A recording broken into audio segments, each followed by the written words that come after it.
तो नेताजी की जयंती को पराक्रम दिवस के रूप में मनाया जाता है। इस मौके पर आज प्रधानमंत्री वीडियो कॉन्फ्रेंसिंग के जरिए खास कार्यक्रम में शामिल हैं। 2018 में अंडमान निकोबार के कुछ द्वीपों का नाम केंद्र सरकार ने बदला था। उसी में से एक द्वीप था रॉस द्वीप, जिसका नाम नेताजी सुभाष चंद्र बोस द्वीप कर दिया गया है। आज इसी द्वीप पर बनाए गए नेताजी को समर्पित राष्ट्रीय स्मारक के मॉडल का अनावरण किया जा रहा है।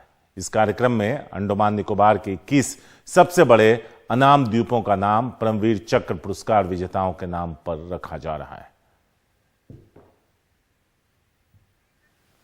तो पीएम मोदी ने ट्वीट कर नेताजी सुभाष चंद्र बोस को श्रद्धांजलि दी। उन्होंने लिखा, आज पराक्रम दिवस पर मैं नेताजी को श्रद्धांजलि अर्पित करता हूं और भारत के इतिहास में उनके अद्वितीय योगदान को याद करता हूं। उन्हें औपनिवेशिक शासन के प्रति उनके उग्र प्रतिरोध के लिए याद किया जाएगा। उनके विचारों से गहराई से प्रभावित होकर हम भारत के लिए उनके विजन को साकार करने के लिए काम कर रहे हैं।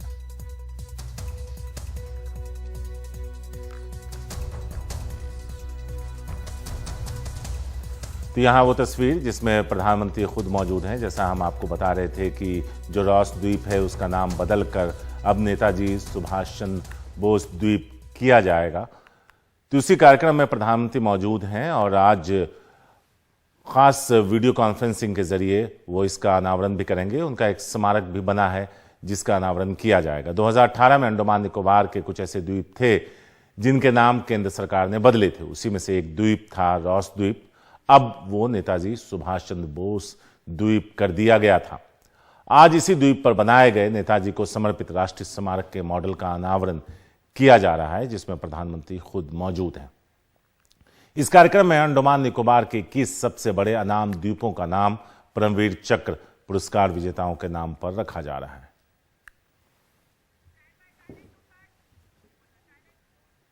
करने वाले परमवीर चक्र से अलंकृत वीरों के नाम करने के साथ ही एक भव्य नेताजी सुभाष बोस नेशनल मेमोरियल बनाने की घोषणा करने वाले हैं।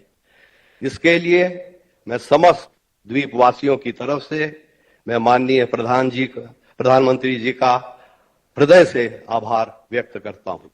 धन्यवाद और जय हिंद।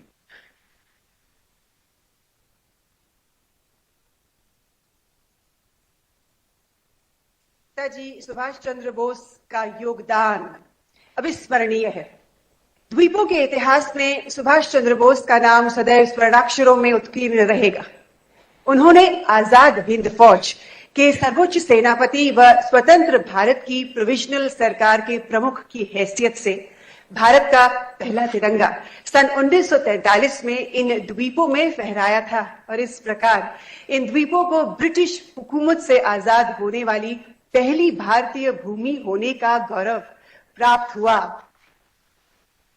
इस दौरान नेताजी ने 3 दिनों तक रॉस आइलैंड पर प्रवास किया था।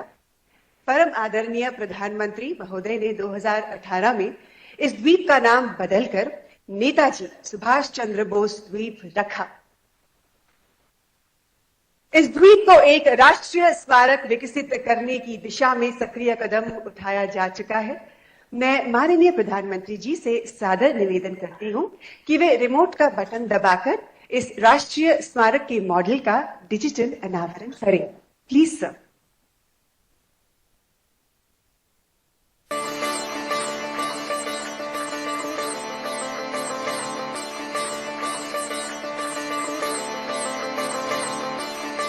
कल का रॉस द्वीप आज नेताजी सुभाष चंद्र बोस द्वीप के नाम से जाना जाता है।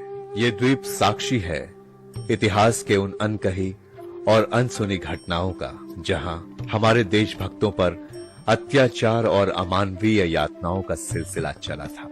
जिन हाथों ने कभी अंग्रेजी सरकार के खिलाफ 1857 में बंदूकें उठाई या फिर अपनी कलम से आजादी पाने की अनंत ज्वाला जगाई थी, उन हाथों से अंग्रेजों ने अपने लिए सुख सुविधाओं के सभी सामान उपलब्ध करवाए। हम जानते हैं कि हमारे स्वतंत्रता सेनानियों के खून पसीने से रची बसी है इसकी मिट्टी।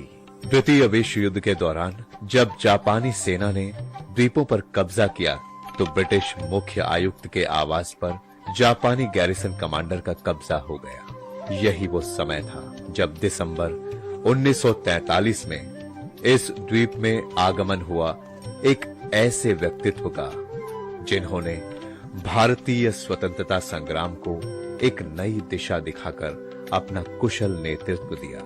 पराक्रम और अदम्य साहस से परिपूर्ण और provisional government of Azad Hind के सुप्रीम कमांडर नेताजी सुभाष चंद्र बोस ने अंडमान दौरे के दौरान 29 से 31 दिसंबर 1943 को इसी द्वीप पे आवास किया था और तब 3 दिनों तक कभी ब्रिटिश मुख्य आयुक्त का आवास रहे बंगले के ऊपर भारतीय तिरंगा फहरा रहा था। यही वो समय था जब नेताजी सुभाष चंद्र बोस ने 30 दिसंबर 1943 को पोर्ट ब्लेयर में तिरंगा फहराकर इन द्वीपों को सबसे पहले आजाद होने का गौरव प्रदान किया था।